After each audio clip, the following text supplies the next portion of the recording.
বর্ষে জুবলি পার্কে খুঁটি পুজো শুভ উদ্বোধন হলো। কি বলতে চাও? আমাদের বাংলাকে নিয়েই তুলে ধরছে, বাংলা ভাষাকে নিয়েই তুলে ধরছে। পাড়ায় পাড়ায় যত রকমভাবে জনমত তৈরি হবে ততই বাংলা এবং বাঙালির উপর যে আঘাত আসবে তার প্রতিরোধ করবে। পায়ে পায়ে এগিয়ে এসে ৭৫ বছরে পড়লো। ৭৫ বছর ধরে একটা পুজো ধরে এবং পুজো বড় আরো অনেক মানুষের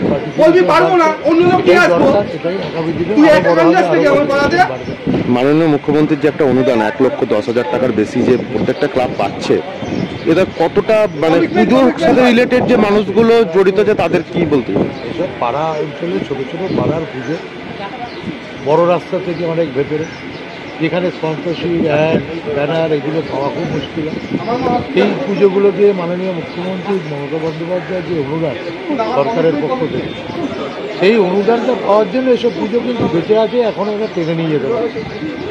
এবং এখন এই টাকার ওপরে যে অনুদান অনেকটাই, এবং এতে পুজোর ঠাকুর হয়ে যায়, প্রতিমা হয়ে যাবে, এবং অনেকটাই পুজো কমিটির পক্ষে একটা সুবিধা হবে পুজোটা ভালো করে করা। বিরোধীরা যে এই বিষয় নিয়ে সুর চড়ায়, সেটাতে কি তারা চায় না যে বাঙালি এবার দুর্গাপুজোকে বন্ধ করে দিতে যায়? বিরোধীরা তো অনেক কিছু বলে, মাঝে মাঝে প্রথমে বলতো দুর্গাপুজো করতে দেওয়া হয় না, কালী পুজো করতে দেওয়া হয় না, সরস্বতী পুজো করতে দেওয়া হয় না বাংলায়, যেখানে ইউনেস্কোর আমরা হেরিটেজ পাই, ইনট্যাঞ্জিবল হেরিটেজ পাচ্ছি দুর্গাপুজো, সেখানে এসব কথার কোনো মানে হয় না। তাদের এই কথার কোনো জবাবদার আমি কোনো দরকার আছে বলে মনে করি না। মানুষ আছে, মানুষ দেখছে যেখানে যা হয়, মানুষ সেভাবে তাদেরকে প্রতিবাদ করবে, তাদের জানিয়ে দেবে। অরূপ বিশ্বাস আছেন, কাউন্সিলরও আছেন, এটা শুধু খুঁটি পুজোতে না। ২০০৬ সালে যখন প্রথম অরূপ বিশ্বাস টালিগঞ্জ থেকে বিধানসভায় এবং যখন বিধায়ক হয়, তারপর থেকে প্রতিনিয়তই উনি এখানকার সাথে যোগাযোগ রাখেন, এখানকার মানুষজনের সাথে যোগাযোগ রাখেন, ডাকলে পরে ওনাকে পাওয়া যায় এবং উনি আসেন। সত্যি কথা বলতে অরূপদা আজকের ডেটে আমাদের কাছে শুধু বিধায়ক নয়, আমাদের কারুর দাদা, কারুর ভাই, কারুর ছেলে।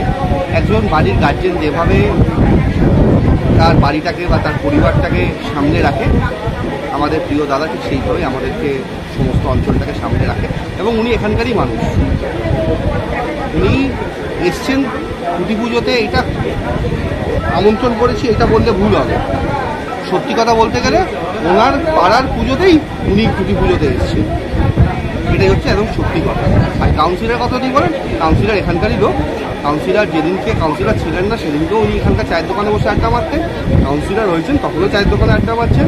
কাউন্সিলর হওয়ার আগেও এখানকার লোকেদের সঙ্গে বসে রেগুলার আড্ডা মারতেন, বন্ধুত্বপূর্ণ আলোচনা করতেন। আজকের দিনও একই করে, এটা আমাদের কাছে নতুন কিছু। এবার দুর্গাপুজোর থিম কি আছে? বাংলার রূপ দেখিয়েছি আমি, পৃথিবীর রূপ দিতে যাই না। এটা কি বাঙালি ভাষাকে অপমান করার জন্য কি প্রতিবাদ? একদম।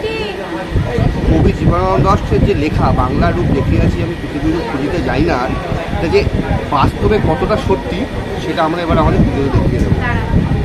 মুখ্যমন্ত্রীর যে ১,১০,০০০ টাকা অনুদান, সেটা কতটা প্রভাব পড়তে পারে এই পুজো প্যান্ডেলে যারা কর্মী আছেন, যাদের শিল্প? এটা আমরা ভাবি না, কারণ আমাদের মুখ্যমন্ত্রী যে সমস্ত প্রকল্প নিয়ে এসছেন বা যেভাবে আমাদেরকে পশ্চিমবঙ্গকে সামনে রেখেছেন, তাতে কী প্রভাব পড়বে কী প্রভাব পড়বে না, কে কী করছে এসবের মধ্যেই আমরা যাচ্ছি না।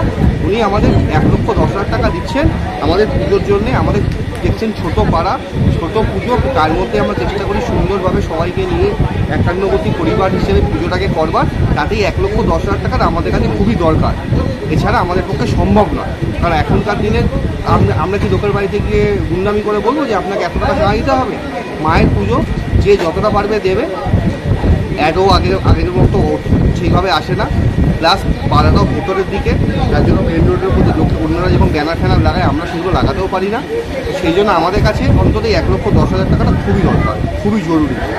এই পুজোর জন্য ১,১০,০০০ টাকাটা খুবই দরকার।